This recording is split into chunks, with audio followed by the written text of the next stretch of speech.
Hello again, everybody.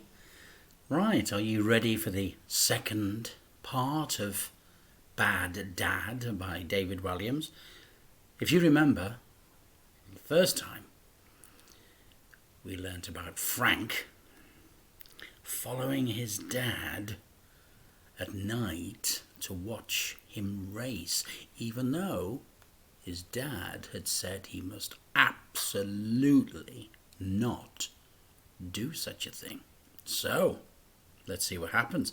It's chapter 2, and it's called Out of Control. The night of the accident, there seemed to be something badly wrong with Dad's car from the start. Instead of the Mini's distinctive roar, today the engine was making a loud, grinding noise, as if it was about to explode. As soon as Dad drew Queenie into gear on the start line, the car lurched forward in stops and starts like a bucking bull. That fateful night, Frank was sitting on top of the pile of cars just outside the stadium, as he always did. It was in the depths of winter, and wind and rain swirled all around him. Despite being soaked to the skin, the boy never wanted to miss a race. Something was wrong that night, very wrong. As soon as the flag waved to start the race, Dad struggled to control his own car.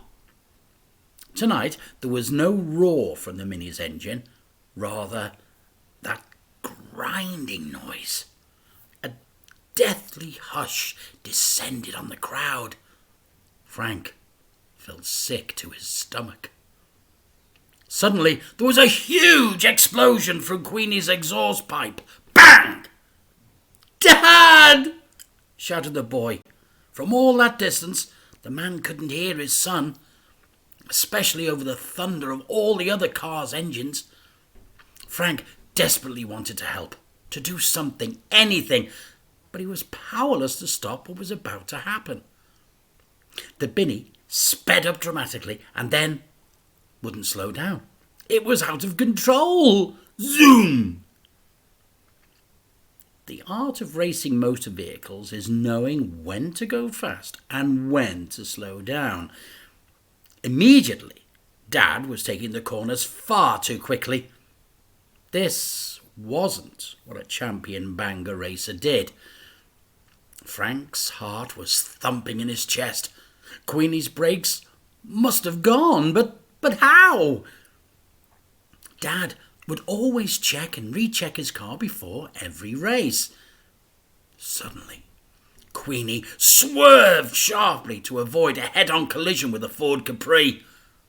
But the Mini was going far too fast, and as it turned, it rolled over and over. Boom, boom, boom. Dad's car was now upside down in the middle of the track. The Jaguar smashed into the Mini, sending the car flying through the air. It crashed to the ground again. Bam! Smashed into pieces. "No, Dad, no!" shouted Frank from the top of his tower of cars. Down on the track, there was a mighty pile-up as the cars couldn't stop in time. Smash! Bang! Crash! There was the sound of metal crunching into metal and glass smashing. Kaboom! One of the cars exploded into a fireball. "No!" shouted Frank. The boy raced down the tower of cars and ran through the crowds to his dad's car. An air ambulance hovered overhead before landing on the track. Frank held his father's hand through the wreckage as the fireman tried to cut him out of the car. "What are you doing here, mate?" whispered Dad. "You should be home in bed." "I'm sorry, Dad," replied Frank. "I'm going to need the biggest huggle when I get out of this." "Everyone and everything is going to be all right, Dad. I promise." But it was a promise the boy couldn't keep. Now, because that was such a short chapter, we'll carry on with chapter 3, and this is called Crushed in the Crash. Nina, Nina. Frank held his father's hand as the ambulance raced to the hospital. The man's right leg had been completely crushed in the crash, and he was losing a lot of blood. "Mr. Goody," began the doctor as soon as Dad had been rushed into the accident and emergency department of the hospital, "I have some very bad news. We have to amputate your leg." "Which one?" replied Dad, not losing his sense of humour at this dark time. The right one, of course. We don't operate straight away. There is a very real chance you will die." "I don't want you to die, Dad," said Frank. "It's all right, mate. I'm good at hopping." As Dad was immediately taken down to the operating theatre, Frank tried and tried to call his mother, but the line was engaged for hours. The operation took all night. Frank paced up and down the waiting area, unable to sleep. When his father came to from the anaesthetic, first thing in the morning, his son was the first person he saw when he opened his eyes. "Mate, you're the best," whispered Dad. It was clear he was in a lot of pain.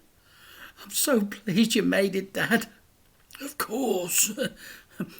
I didn't want to miss seeing you grow up. Where's your mother?" "I don't know, Dad. I called and called her last night, but I couldn't get through." "She'll come."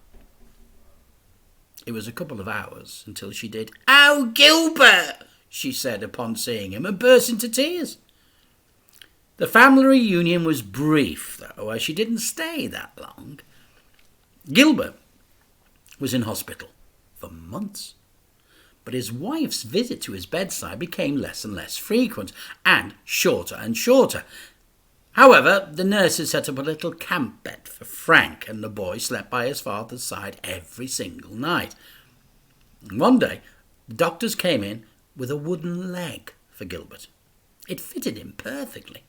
Within days, he learned to walk again and insisted on walking all the way back to their block of flats from the hospital.